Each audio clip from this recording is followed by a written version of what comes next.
Hello friend, कैसे हैं आप सब। उम्मीद है कि आप सब अच्छे हैं, आप लोग की तैयारी अच्छी। चलिए ठीक है दोस्तों, आज हम आप लोग के साथ इटेरिया द्वारा प्रकाशित बिहार एसएससी का वॉल्यूम टू आप लोग साथ डिस्कस करेंगे और आज का रहेगा सेट नंबर 1। ठीक है दोस्त, तो वीडियो को लास्ट तक बन रहिएगा और जो फ्रेंड चैनल पर पहली बार विजिट करें तो चैनल को सब्सक्राइब कीजिएगा। ठीक है, चलिए स्टार्ट करते हैं हम लोग क्वेश्चन नंबर फर्स्ट।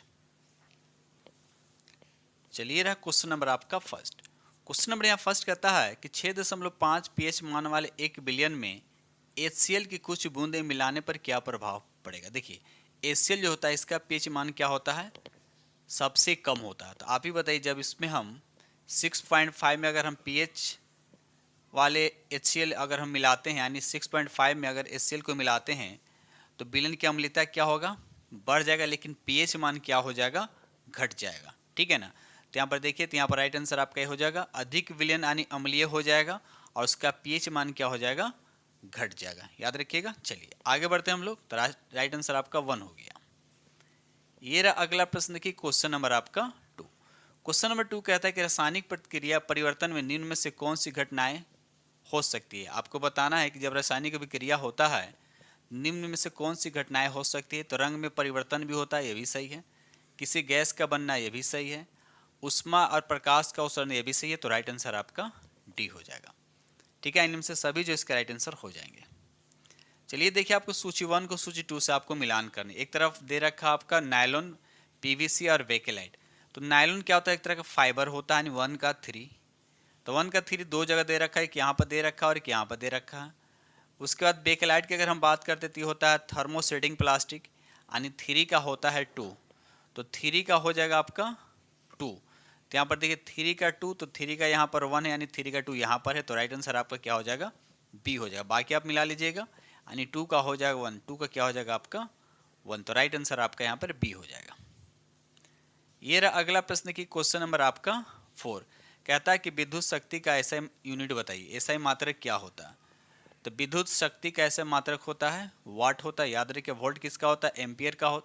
वोल्ट किसका होता है, तो पोटेंशियल डिफरेंस यानी विभवांतर का मात्रक होता है। एम्पियर किसका होता है, तो धारक यानी करंट का मात्रक होता है। और जूल किसका होता है, तो उष्मा या वर्क बोल सकते हैं। तो यहाँ पर राइट आंसर आपका क्वेश्चन के अकॉर्डिंग यहाँ पर सी हो जाएगा। चलिए रहा अगला प्रश्न देखिए, क्वेश्चन नंबर आपका 5। कहता है कि हरगोविंद खुराना को किस आविष्कार के लिए सम्मानित किया गया था। आपको बताने कि हरगोविंद खुराना को किस आविष्कार के लिए सम्मानित किया गया था। तो यहाँ पर राइट आंसर आपका हो जाएगा प्रोटीन संश्लेषण के लिए। याद रखिए, प्रोटीन संश्लेषण के लिए। ठीक है, और प्रोटीन संश्लेषण के लिए उन्हें 1968 में क्या दिया गया था, तो नोबेल पुरस्कार दिया गया था चिकित्सा के क्षेत्र में। याद रखिएगा। क्वेश्चन नंबर यहाँ पे 6 कहता है कि जीवाश्म ईंधन प्राप्त होता है। आप देखिए, जीवाश्म ईंधन किससे प्राप्त होता है, तो जीवित जीवों के मृत अवशेष, यानी जीवित जीव जो तो मर जाए तो उसके अवशेष से क्या होता है, प्राप्त होता है। तो यहाँ पर राइट आंसर आपका डी हो जाए। पहले क्या कि खुद से प्रैक्टिस कीजिए। हम 75 जीएस पेपर डिस्कस करेंगे। आप लोग कमेंट से बताइए कि 75 में कितना आप स्कोरिंग करते हैं। ठीक है, चलिए आगे बढ़ते हैं हम लोग। क्वेश्चन नंबर यहाँ पर 7 कहता है कि एम्फीबिया बताने कि एम्फीबिया क्या होता है। तो एम्फीबिया इसका राइट आंसर आपका डी हो जाएगा। जल और स्थल दोनों पर ही रह सकने वाले पशु होते हैं। तो यहाँ पर राइट आंसर आपका डी हो जाएगा। क्वेश्चन नंबर यहाँ पे 8 कहता है, क्वेश्चन नंबर 8 कहता है यहाँ पे कि मशरूम को पाए जाने वाला पोषण का साधन क्या है। साधन क्या आपको बताने हैं। तो यहाँ पर राइट आंसर आपका क्या हो जाएगा, ए हो जाएगा मृत परजीवी। याद रखिए, तो यहाँ पर राइट आंसर आपका ए हो जाएगा। ठीक है, चलिए क्वेश्चन नंबर यहाँ पे 9 कहता है, क्वेश्चन नंबर 9 कहता है कि पेंडुलम घड़ी तीव्र गति से चल सकती है। आपको बताने हैं कि किस सीजन में तीव्र गति से चल सकती है। तो यहाँ पर देखिए शीतकाल में। याद रखिए, शीतकाल इसका राइट आंसर हो जाएगा। यानी शीतकाल में क्या होता है, यह तेजी से चलता है। ठीक, क्योंकि आवर्तकाल क्या हो जाता है, घट जाता है। आवर्तकाल क्या हो जाता है, घट जाता है। आवर्तकाल घटता है क्योंकि इसका लेंथ क्या होता है, कम होता है, इसलिए आवर्तकाल क्या होता है, घट जाता है। और घड़ी क्या हो जाता है, तेज चलता है। याद रखिएगा। अगर ये पूछा घड़ी सुस्त कब चलता है, तो याद रखिए ग्रीष्म सीजन में। ठीक है, लेकिन क्वेश्चन के अकॉर्डिंग यहाँ पर राइट आंसर आपका बी हो जाएगा। ये रहा अगला प्रश्न की क्वेश्चन नंबर आपका 10 कहता उसमें आयन सिद्धांत एक महत्वपूर्ण देन है। तो आपको बताना है किनका देन है। तो यहाँ पर राइट आंसर आपका बी हो जाएगा, एम एन साहा। याद रखिएगा, एम एन साहा जो है इसका राइट आंसर हो जाएगा। क्वेश्चन नंबर यहाँ पे 11 कहता है ताप बढ़ने के साथ द्रव की श्यानता क्या होता है। तो याद रखिए, ताप बढ़ने से द्रव की श्यानता का मतलब विस्कोसिटी एक तरह से बोलते हैं। तो याद रखिएगा लिक्विड का जो श्यानता होता है टेम्परेचर के बढ़ने से क्या हो जाता है, घट जाता है। तो यहाँ पर राइट आंसर आपका बी हो जाएगा। चलिए आगे बढ़ते हैं हम लोग अगले प्रश्न की तरफ। क्वेश्चन नंबर आपका 12, कोशिकाओं में मौजूद जेली जैसी तरल पदार्थ क्या कहलाता है? तो उसको बोलते हैं साइटोप्लाज्म। क्या बोलते हैं? उसको साइटोप्लाज्म बोलते हैं। तो राइट आंसर आपके यहाँ पे डी हो जाएगा। क्वेश्चन नंबर यहाँ पे 13 कहता है निम्नलिखित वैज्ञानिकों में से कौन अपने बेटे के साथ भौतिकी के नोबेल पुरस्कार का सह विजेता रहा है, बताइए। तो यहाँ पर 13 का राइट आंसर आपका क्या हो जाएगा, सी हो जाएगा, यानी विलियम हेनरी ब्रेग। याद रखिए विलियम हेनरी ब्रेग इसका राइट आंसर हो जाएगा। ठीक है, चलिए आगे बढ़ते हैं हम लोग। ये रहा अगला प्रश्न, देखिए क्वेश्चन नंबर आपका 14 कहता है एक सितार में किस प्रकार की ध्वनि तरंगे उत्पन्न होती है? तो यहाँ पर राइट आंसर आपका ए हो जाएगा, अप्रगामी एवं अनुप्रस्थ। याद रखिएगा अप्रगामी और अनुप्रस्थ तरंग ध्वनि तरंग क्या होती है, उत्पन्न होती है। तो राइट आंसर आपका यहाँ पर ए हो जाएगा। क्वेश्चन नंबर यहाँ पर 15 कहता है कि किसी ध्वनि की तीव्रता जो है आपको बताना है कि कम करने के लिए हमें क्या करना चाहिए। देखिए ध्वनि की जो तीव्रता है वो आयाम पे डिपेंड करता है, यानी आयाम के बढ़ने से बढ़ेगा और घटने से घटेगा। तो यहाँ पर ध्वनि की तीव्रता देखिए ध्वनि की कंपन में आयाम के कम करने पर कम करना चाहिए। तो यहाँ पर देखिए ध्वनि की तीव्रता कम करने के लिए हमें क्या करना चाहिए, तो ध्वनि की कंपन को आयाम को कम करना, यानी 15 का राइट आंसर आपका क्या हो जाएगा, सी हो जाएगा। और साथ साथ ये भी याद है जो तीव्रता जो होता है वह क्या होता है, याद रखिएगा वह वर्ग आयाम का वर्ग होता है, आयाम का वर्ग का अनुपात होता है। याद रखिए वर्ग का अनुपात होता है, याद रखिएगा चीजें। चलिए आगे बढ़ते हैं हम लोग अगले प्रश्न की तरफ। क्वेश्चन नंबर यहाँ पे 16 कहता है कि निम्नलिखित में किस एक प्रकार की तरंग का प्रयोग रात्रि दृष्टि उपकरण में किया जाता है? तो यहाँ पर 16 का राइट आंसर आपका सी हो जाए, इसको बोलते हैं औरक तरंग। याद रखिएगा औरक तरंग जो है इसका राइट आंसर हो जाएगा। चलिए यहाँ पर देखिए क्वेश्चन नंबर आपका 17 कहता है कि निम्नलिखित विद्युत चुंबकीय तरंग में से किसकी ऊर्जा अधिकतम होती है? देखिए ऑप्शन के अकॉर्डिंग यहाँ पर देखा जाए तो सबसे ज़्यादा हो जाएगा एक्सरे किरण का। याद रखिएगा एक्सरे किरण का सबसे ज़्यादा हो जाएगा। ठीक है, ऐसे रियल में देखा है तो सबसे ज़्यादा विद्युत चुंबकीय तरंग में ऊर्जा सबसे ज़्यादा किस में होता है, तो गामा में होता है। भी याद रखिए गामा किरण में होता है, लेकिन ऑप्शन के अकॉर्डिंग यहाँ पर 17 का राइट आंसर आपका डी हो जाएगा। ये रहा अगला प्रश्न की क्वेश्चन नंबर आपका 18 कहता है कि ओजोन अणु के कोणीय आकृति में सिग्मा और पाई बंध कितने होते हैं? देखिए ओजोन अणु में पूछा जा रहा है। ठीक है, तो यहाँ पर याद रखिएगा 2 सिग्मा होता है 1 पाई बॉन्ड। तो राइट आंसर आपका बी हो जाएगा। ये रहा अगला प्रश्न की कहता है क्वेश्चन नंबर 19 कहता है जब किसी चालक विलयन में विद्युत धारा प्रवाहित की जाती है तो विलयन का रंग बदल जाता है, यह क्या इंगित करता है? देखिए विलयन का रंग बदलने का क्या मतलब है, तो याद रखिए यहाँ पर राइट आंसर आपका हो जाएगा धारा का रासायनिक प्रभाव जो है इसका राइट आंसर हो जाएगा। यानी केमिकल रिएक्शन से क्या होता है उसके कलर भी चेंज होते हैं। क्वेश्चन नंबर यहाँ पे 20 कहता है कि श्वसन प्रणाली के किस भाग में गैसीय विनिमय होता है, गैसीय विनिमय होता है? तो बताइए इसका राइट आंसर। 20 का राइट आंसर आपका ए हो जाएगा एल्वियोली। याद रखिए उसको क्या बोलते हैं, एल्वियोली जो है इसका राइट आंसर हो जाएगा। क्वेश्चन नंबर यहाँ पे 21 कहता है निम्नलिखित में से कौन सा अंग एक एयर कंडीशनर के रूप में कार्य करता है? तो यहाँ पर 21 का राइट आंसर आपका सी हो जाए, जिसको बोलते हैं नासिका। याद रखिएगा नासिका जो है इसका राइट आंसर हो जाएगा। ये रहा अगला प्रश्न की क्वेश्चन नंबर आपका 22 कहता है कि मरुस्थलीय पौधों की कुछ विशेषताएं निम्नलिखित हैं, बताइए क्या इसकी विशेषताएं निम्नलिखित हैं? तो यहाँ पर देखा है तो 22 का राइट आंसर आपका क्या हो जाएगा, वे उत्सर्जन के माध्यम से बहुत कम पानी सोखते हैं। तो ये, और चौथा हो जाएगा इनके जड़ें मिट्टी में बहुत गहराई तक बढ़ती है। तो 3 और 4 सही, तो राइट आंसर आपके यहाँ पे डी हो जाएगा। ये रहा अगला प्रश्न की क्वेश्चन नंबर आपका 23 कहता है कि निम्न मिश्र धातु में किसमें तांबा की मात्रा आपको बतानी, कॉपर की मात्रा सबसे ज़्यादा होता है। कॉपर तो सब में होता है लेकिन सबसे ज़्यादा किस में होता है, तो याद रखिए कांसा में होता है। याद रखिएगा कांसा में होता है, करीब करीब ये 80% के आसपास क्या होता है इसमें कांसा होता है, और बाकी शेष होता है इसमें टीन होता है, यानी 12% क्या होता है इसमें टीन होता है। ठीक है, चलिए पीतल में क्या होता है, इसमें भी कॉपर होता है 60 प्लस, और उसके बाद जेडन होता है 40%। यानी इसमें पीतल में क्या होता है कॉपर होता है और जेडन होता है, याद रखिएगा। चलिए आगे बढ़ते हैं हम लोग। क्वेश्चन नंबर यहाँ पे 22 कहता है कि आधुनिक अनुवांशिकी के जनक की उपाधि किसे दी गई है। तो यहाँ पर 24 का राइट आंसर आपका क्या हो जाएगा, सी हो जानी ग्रेगर जॉन मेंडले को राइट आंसर आपका सी हो जाएगा। क्वेश्चन नंबर यहाँ पे 25 कहता है पुष्प के केंद्र भाग को क्या कहते हैं, उसका राइट आंसर आपका बी हो, जिसको बोलते हैं स्त्री केसर, इसका राइट आंसर हो जाएगा। आगे बढ़ते हम लोग। क्वेश्चन नंबर यहाँ पे 26 कहता है कि माउंट एवरेस्ट के पास 21,500 फीट से स्काई डाइविंग करने वाली पहली महिला कौन बनी है।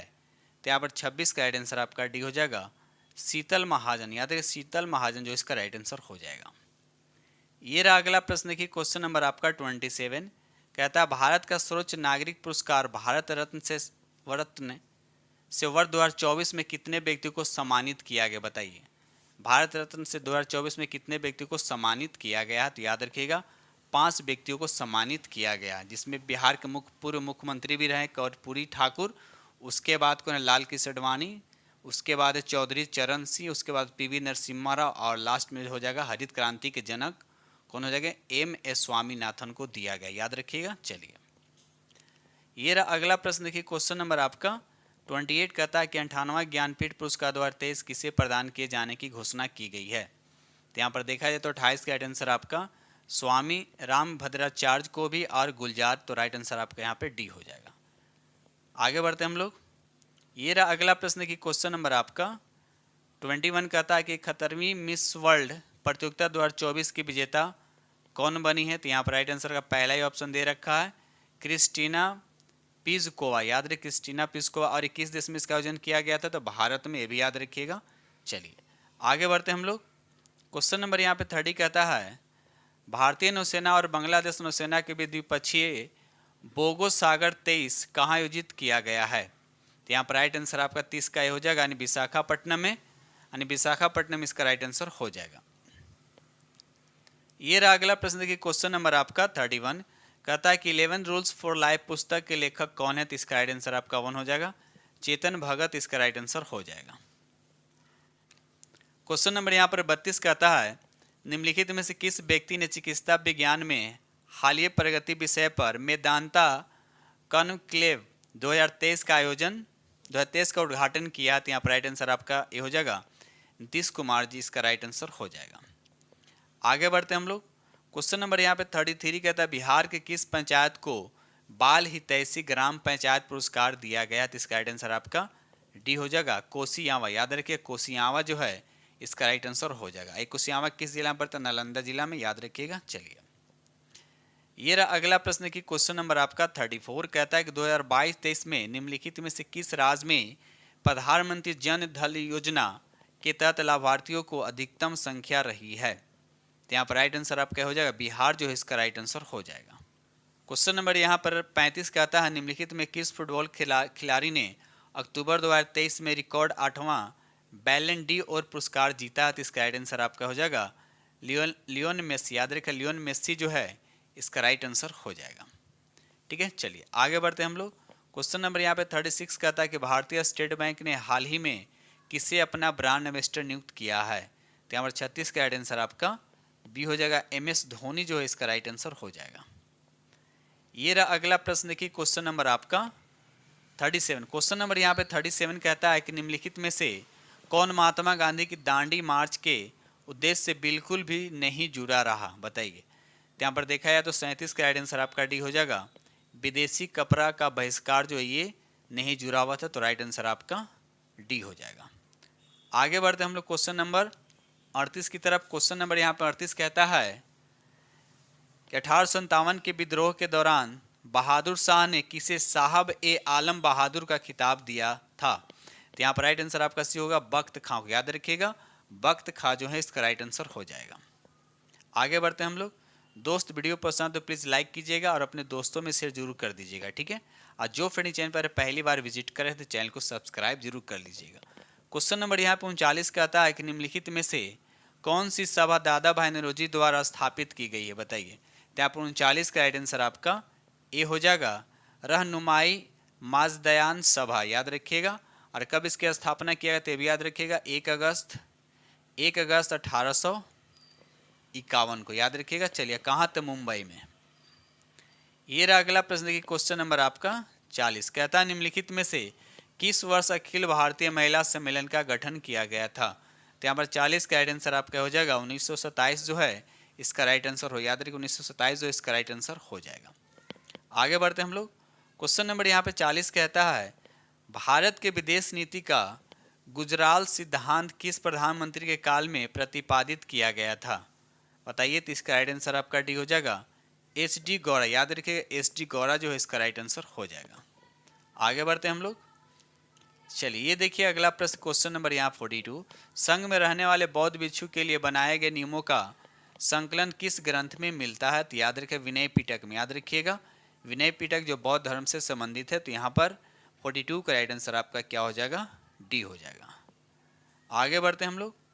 क्वेश्चन नंबर यहाँ 43 कहता है कि गुप्त वंश का अंतिम शासक निम्नलिखित में कौन था।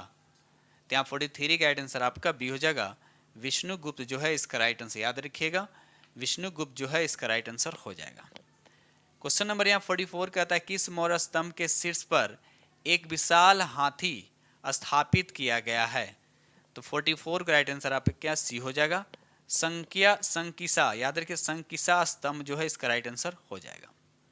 आगे बढ़ते हम लोग अगले प्रश्न की तरफ। क्वेश्चन नंबर यहाँ 45 कहता है कि जब भारतीय राष्ट्रीय कांग्रेस ने भारत छोड़ो आंदोलन प्रस्तावित पारित किया उस वक्त बताना कि कांग्रेस के अध्यक्ष कौन था। तो इसका राइट आंसर आपका बी हो जाएगा मौलाना अबुल कलाम आज़ाद, याद रखिएगा मौलाना अबुल कलाम आज़ाद जो है इसका राइट आंसर हो जाएंगे। चलिए आगे बढ़ते हम लोग। क्वेश्चन नंबर यहाँ पर 46 कहता है कि पांडुलिपियों का क्या महत्व है। तो इसका महत्व में पहला दे रखा है प्राचीन ज्ञात विज्ञान की बातों की चर्चा, ये भी सही है। राजाओं के जीवन की चर्चा की प्राप्ति, ये भी आपका सही है। धार्मिक मान्यताओं और व्यवहारों की चर्चा, ये भी सही है। स्तंभ लेखों के अध्ययन, ये आपका सही नहीं है, यानी 46 का राइट आंसर आपका 1 2 3, तो राइट आंसर आपका यहाँ पर बी हो जाएगा। आगे बढ़ते हम लोग अगले प्रश्न की तरफ। क्वेश्चन नंबर यहाँ आपका 47 कहता है निम्नलिखित संतलत शासकों में कौन अफगान मूल के थे। बताइए, अफगान मूल के पूछा जा रहा है। तो यहाँ 47 का राइट आंसर आपका डी हो जाएगा लोधी, याद रखिए लोधी वंश जो है इसका राइट आंसर हो जाएगा। ठीक है, जिसके संस्थापक कौन थे, तो बहलोल लोधी। कब इसकी स्थापना हुआ था, तो 1451 में। ठीक है, चलिए आगे बढ़ते हैं हम लोग। क्वेश्चन नंबर यहाँ 48 कहता है भारत में प्रथम मकबरा जो शुद्ध इस्लामी शैली में निर्मित हुआ था, तो किसका हुआ था। तो इसका राइट आंसर आपका बी हो जाएगा यानी बलबन का मकबरा, याद रखिएगा बलबन का मकबरा जो है इसका राइट आंसर हो जाएगा। ठीक है, चलिए ये रहा अगला प्रश्न की क्वेश्चन नंबर आपका 49 कहता है निम्नलिखित में से कौन फारसी का प्रथम कवि था जिसने अपनी कविता में भारतीय पर्यावरण को चित्रित किया है। तो यहाँ पर 49 का राइट आंसर आपका ये हो जाएगा मीर खुसरू जी, इसका राइट आंसर हो जाएंगे। ये रहा अगला प्रश्न देखिए क्वेश्चन नंबर आपका 50।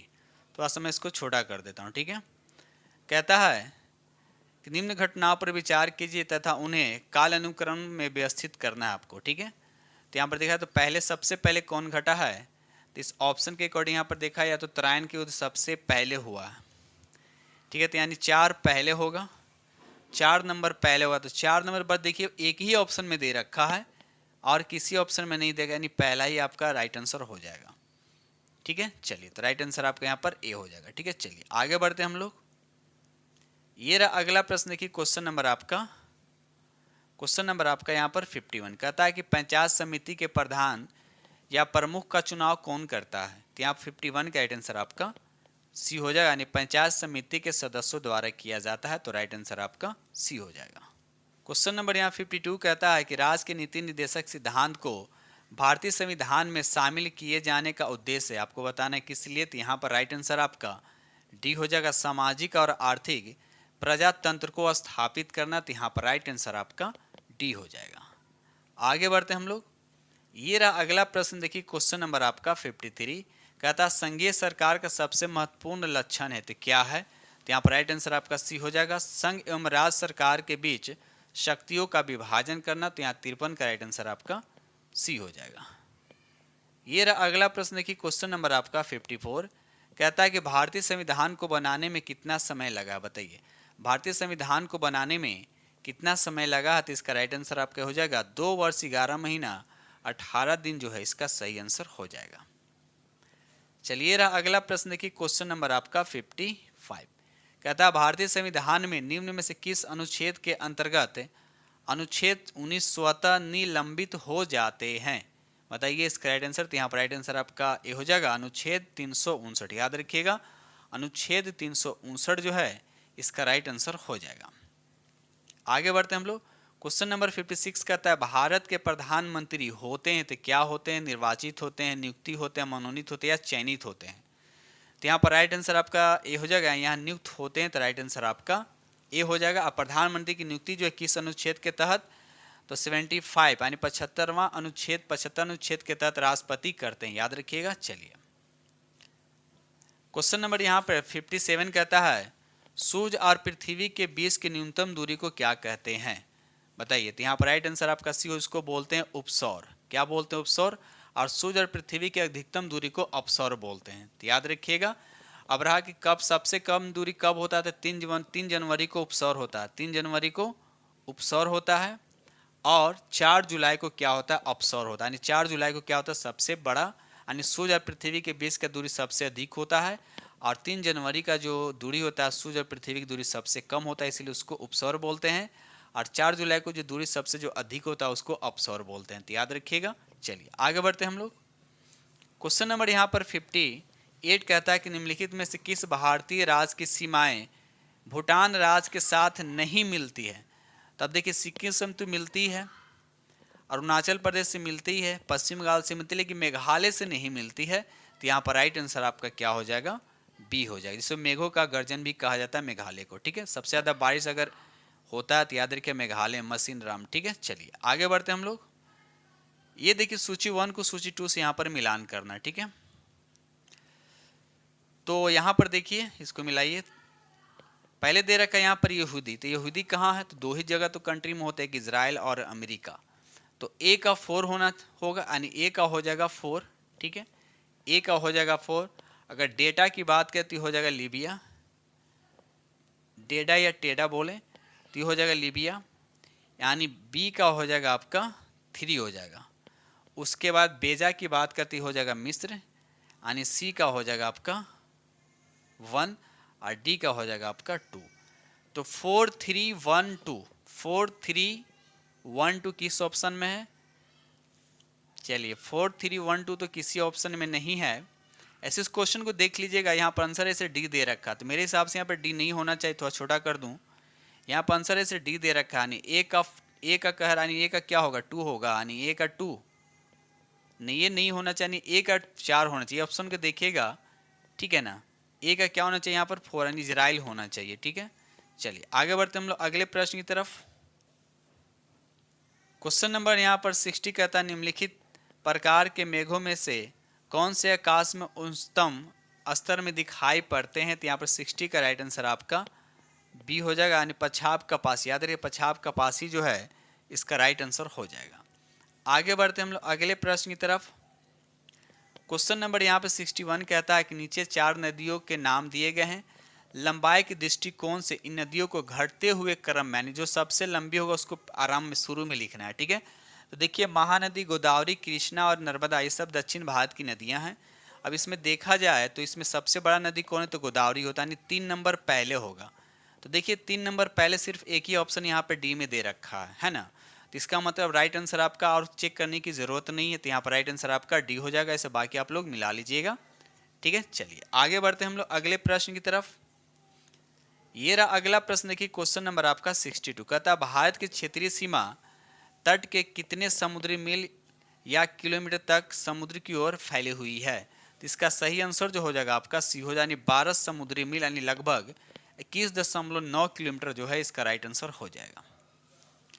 ये रहा अगला प्रश्न। देखिए क्वेश्चन नंबर आपका 63 कहता है निम्नलिखित में कौन सा एक युग में सुमेलित नहीं है? आपको बताना है इसमें सुमेलित नहीं है। तो पीर पंजाल लघु हिमालय में है, उसके बाद कंचनजंगा लघु हिमालय में नहीं है, ये महानदी ग्रेट हिमालय में है। तो ये आपका क्या हो जाएगा? अलग हो जाएगा, यानी ये गलत है। बाकी काराकोरम ट्रांस हिमालय में हो जाएगा, करेवा आपका कश्मीर हिमालय, तो ये भी सही, ये भी सही, यानी बी आपका गलत हो गया। चलिए रहा अगला प्रश्न। देखिए क्वेश्चन नंबर आपका 64 कहता है भारतीय मुद्रा बाजार के अंतर्गत निम्नलिखित में कौन शामिल नहीं है? तो यहाँ पर देखा है तो राइट आंसर आपका सी हो जाएगा, यानी भारतीय औद्योगिक विकास बैंक जो इसका राइट आंसर हो जाएगा। ठीक है, पहले क्या कि खुद से प्रैक्टिस कीजिए। हम 75 डिस्कस करेंगे, जीएस पेपर डिस्कस करेंगे, और 75 में कितना लाते हैं कमेंट सेक्शन में जरूर बताइएगा। और बाकी इसके बाद हम 25 जो मैथ है इसका अलग से हम वीडियो आप लोग को प्रोवाइड करा देंगे। ठीक है दोस्त, क्योंकि वीडियो इसमें बनाए तो वीडियो लंबा हो जाएगा। ठीक है ना, तो इसलिए मैथ का जो 25 क्वेश्चन जो है इसको अलग से करा देंगे। ठीक है, चलिए, तो यहाँ पर राइट आंसर आपका 64 का राइट आंसर क्या हो जाएगा, आपका सी हो जाएगा। आगे बढ़ते हैं हम लोग। ये रहा अगला प्रश्न देखिए, क्वेश्चन नंबर आपका 65 कहता है भारत में नाबार्ड बैंक पुनर्वित्त उपलब्ध नहीं कराता है, बताइए। तो यहाँ पर 65 का राइट आंसर आपका सी हो जाएगा। निर्यात और आयात बैंकों का तो राइट आंसर आपका सी हो जाएगा। ये रहा अगला प्रश्न की क्वेश्चन नंबर आपका 66 कहता है किस बजट में वित्त मंत्री ने उदारीकृत विनिमय दर प्रबंध प्रणाली की घोषणा की है। तो यहाँ पर राइट आंसर आपका सी हो जाएगा। यूनियन बजट 1992 से 93 जो है इसका राइट आंसर हो जाएगा। ये रहा अगला प्रश्न की क्वेश्चन नंबर आपका 67 कहता है रामसर सम्मेलन, बहुत ही फेमस क्वेश्चन है, हमेशा इसे क्वेश्चन देखने को एग्जाम में मिलता है। रामसर सम्मेलन जो है किससे संबंधित है, तो इसका राइट आंसर आपका डी हो जाएगा। आर्द्र भूमि संरक्षण से, याद रखिएगा आर्द्र भूमि संरक्षण से संबंधित है। आपसे पूछा जाए कि भारत में सबसे आर्द्र भूमि संरक्षण रामसर साइट कहाँ है, तो याद रहे सुंदरवन। याद रहे सुंदरवन जो है आर्द्र भूमि भारत का सबसे बड़ा रामसर स्थल, याद रखिएगा।